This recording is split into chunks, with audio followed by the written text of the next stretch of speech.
Keir Starmer has called for that immediate public vote following the resignation of the Prime Minister yesterday. Good morning to the Labour leader. He joins us live exclusively on Good Morning Britain. Right, imagine tomorrow, for some reason, there's a general election. And my goodness, the things that have been happening in politics in the last few days, stranger things have happened. What would a Labour government do? Well, the first thing that we would do is to stabilise the economy.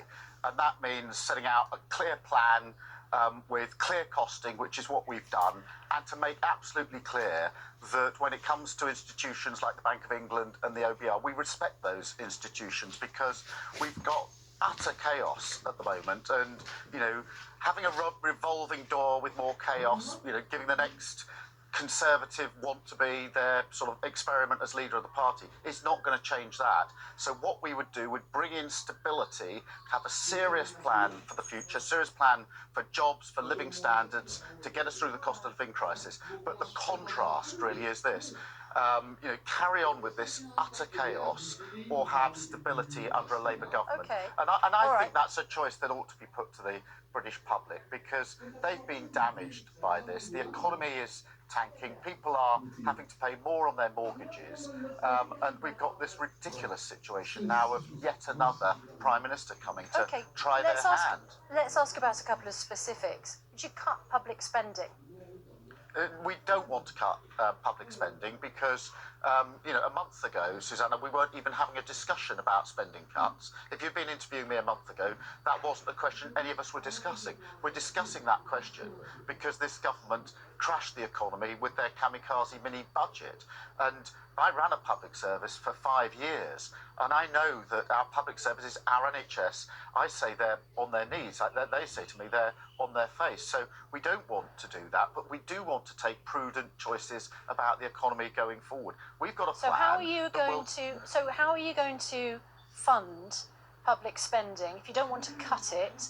Are you going to borrow more money, which of course is something that the markets aren't that keen on, or are you going to raise taxes? Well, Susanna, what we've said, if you take the energy price freeze, we all agree that those prices have got to be frozen over the winter. What we've said is that the oil and gas companies that have been making excess profits they didn't expect to make, should pay their fair way. This government says, no, we're not going to touch that money. We're going to take it, we're going to put it all on borrowing, put it on the never, never. And in the end, people watching this programme will be paying through their taxes. So we say there are other ways of raising that money.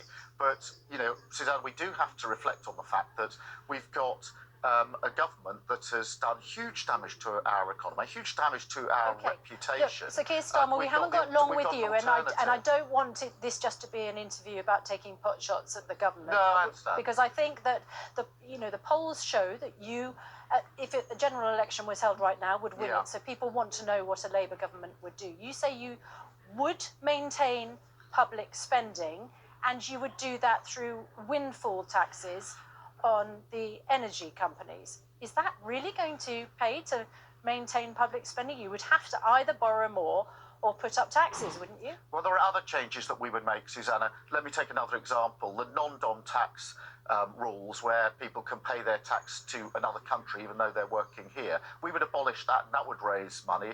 There's charitable status for private schools. We've said we would change that and use that money for other purposes. So there are things we can do to make our taxation system fairer.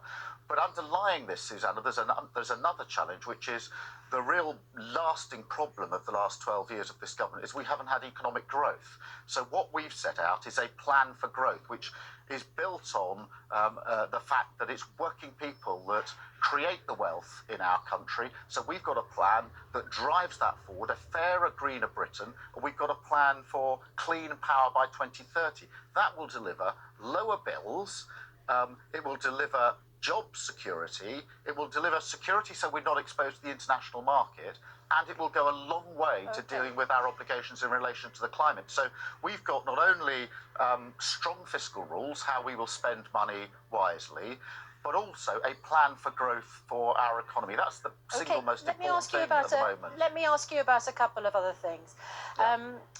When the mini budget was announced, there was a 1p cut in the basic rate of income tax, and Labour immediately backed that. Would you still? Well, we backed that because we've always said that we want lower taxes on working people. It's the same reason that we voted not to have the national insurance rise earlier in the year. Obviously, when it comes to the election, we'll have to look at the state of the economy. That principle still applies, but I don't know when we're going to have an election. I don't know what the state of the economy will be. But we will set out, what we have done, Savannah, is... Okay, so you wouldn't be able to commit to that at this stage. What about the pensions triple lock, raising pensions in line with wages or 2.5%, or inflation, which is currently just over 10%, whichever is higher? Would you stay committed to that? Yes, we have backed that. And obviously, again, we'll have to look at everything as we go into the election, but we have backed that. But Susanna, the idea that we are having to make decisions about cuts because this government has tanked the economy tells you exactly why we need a general election, why we need to usher in a stable Labour government so we can get our finances back under control. And the thing that spooked the markets was just a lack of confidence in the government that had a mini budget that wasn't funded, but didn't use the OBR and the other mechanisms that give stability to the market. With an incoming Labour government, you would have that confidence in the markets, that stability. That's the single most important thing, because everybody can see the damage that's been done in the last few weeks by the kamikaze approach that's been taken. You will get the complete opposite from a Labour government, a serious, stable government. We don't have to have government like this. We can't. I think for everybody watching, I want to assure them we don't have to go on like this. There is an alternative. Let me ask you about something which is causing some instability, and that is strike action. What is your stand on the strikes which are currently taking place? And one in particular, the RCN is balloting its members, nurses, about strike action. They want a pay increase 5% above inflation. Do you back that? Well, I completely understand why they're making that ask. Wages have been very low for a long time. They're working really hard and prices are going through the roof. I don't want to see a strike. They don't want to go on strike. What I want to see is that resolved. But I do understand that many working people, whether it's nurses or others, are really, really up against it now. And of course, they want negotiations to increase their wages.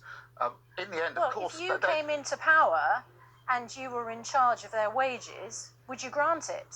Well, there's a mechanism to decide what that would be, and we would let that run its course. But I empathise, I understand why nurses are in the situation that they're in, why they're considering industrial action. But I don't want a strike to go ahead. They don't want a strike to go ahead. Would you back it, and would you grant it? Well, there's a mechanism for dealing with their pay, and I would want that to run its course. Of course I would.